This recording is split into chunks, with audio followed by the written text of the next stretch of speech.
and welcome back to another episode of Baking with Becca. For today's episode, we're making basic buttery biscuits with Becca. Wow, that's a lot of B's. Now the method for these biscuits is what makes them basic, because these delightful morsels are anything but that. Once you have the method down, you can modify it and make it your own, but really, you'll wonder where these have been all your life. Let's get these biscuits baking. To get our biscuit recipe started, I have 1 3/4 cup of flour in a large mixing bowl. To that, I'm adding in half a teaspoon of salt and 2½ teaspoons of baking powder. Mix that very gently.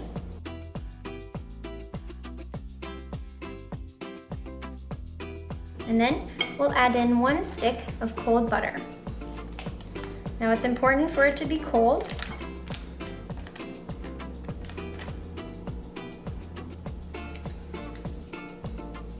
I pre-cubed my butter just to make it a little bit easier to do the cutting in. Cutting in means that we're left with pea-sized chunks of butter that melt as it bakes, creating a flaky effect for our biscuits. So keep cutting that in. Try to work quickly. This is one of those things that does not have to be perfect either, so just keep working at it until they're about the right size.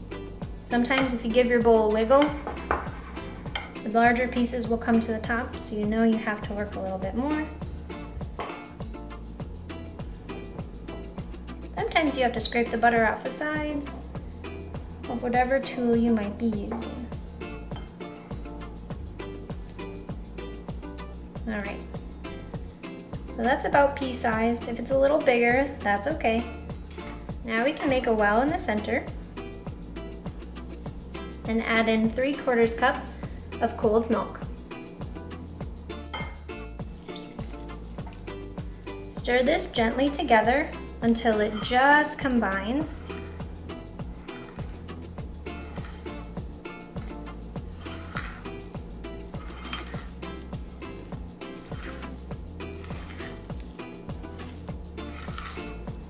It should look really shaggy like that. And then we'll turn it out onto a floured work surface.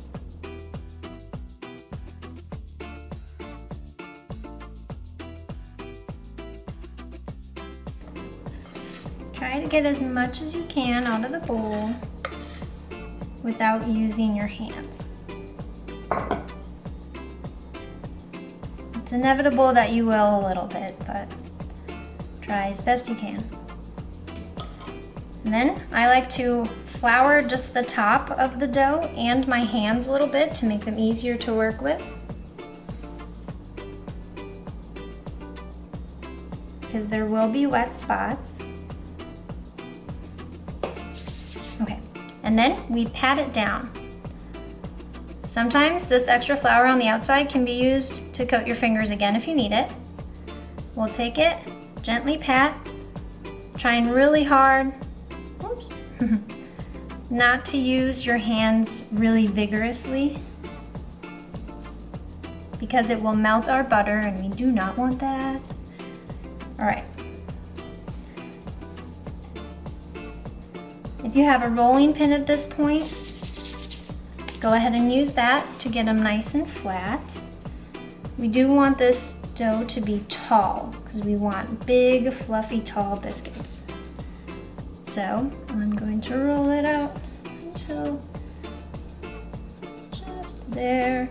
Work very gently. As you can see, this dough is very malleable. There we go. Sometimes you have to come back in and hug the corners back. But I like to do these kind of biscuits without a cutter because that seems wasteful to me. So I always just make them square. All I'm going to do is cut it in half once, and then in half the other way, and half again. You can also just use a plain old knife, that's fine too. Get the excess dough off, and then use whatever tool you have to scrape it up, like this. Trying not to use your hands too much. And then we'll put it on a cookie sheet with parchment paper.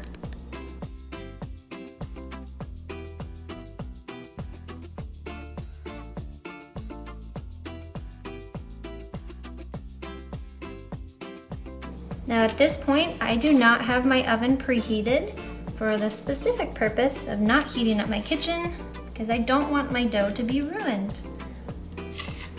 So to keep these nice and uniform, I'm going to pop them into the freezer while my oven preheats to 400 degrees. Our oven is fully preheated, so I took our biscuits out of the freezer and we can put them in and bake for 13 to 15 minutes. So I needed a couple extra minutes on my biscuits this time. You might find that happens, so all in all, my biscuits baked for 17 minutes this time. They're nice light golden color.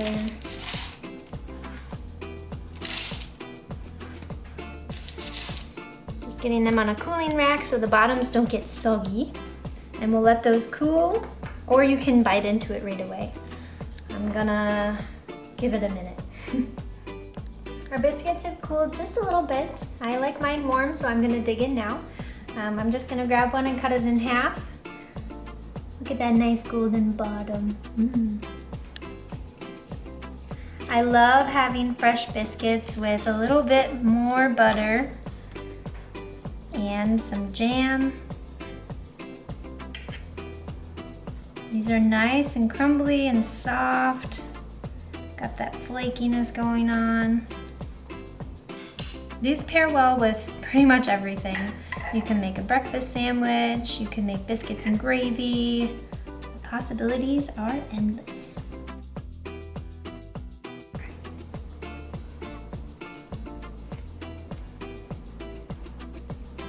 Like I said, you'll never want to go back to not making these biscuits at home. Enjoy.